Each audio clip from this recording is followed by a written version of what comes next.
Now, today is the day when we get to hear a lot more of Dominic Cummings' misogynistic and abusive language, and Helen McNamara is being questioned. Her testimony, the second most senior civil servant in the number 10 at the time of COVID. She said there wasn't a single day that she could remember when the rules were not broken. She herself was, of course, fined for Partygate. She talks about a toxic culture, how women were sidelined. Dominic Cummings was quoted as saying, "We cannot keep dealing with this horrific meltdown of the British state while dodging stilettos from that." I don't know quite how to euphemize that word. There we are, but reference really to the current Chancellor of the Exchequer. And he also said that he wanted to personally handcuff and escort her from the building. She was the target of a lot of his misogynistic language, partly, I suspect, because she was a chief civil servant and he had sworn to trim the civil service. And she said that she found Mr. Cummings' messages surprising and not surprising, and that it wasn't a pleasant place to work. It's disappointing to me that the Prime Minister didn't pick up on this violent and misogynistic language. She said she felt invisible in what was a macho and sexist culture.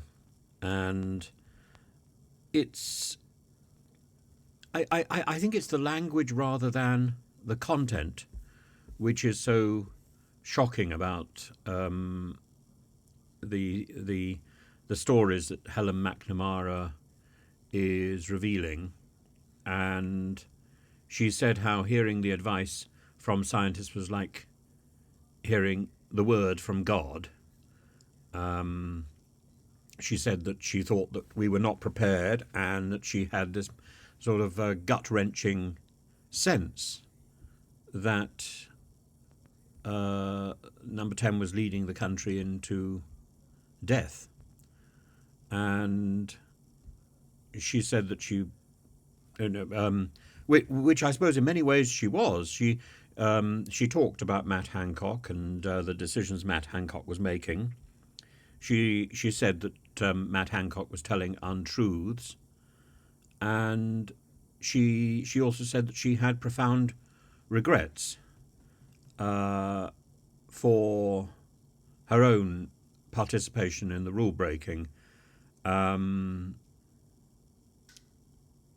She said that it was obvious that the confidence in number 10, in the machinery of number 10, in the functioning of the cabinet, was in decline. And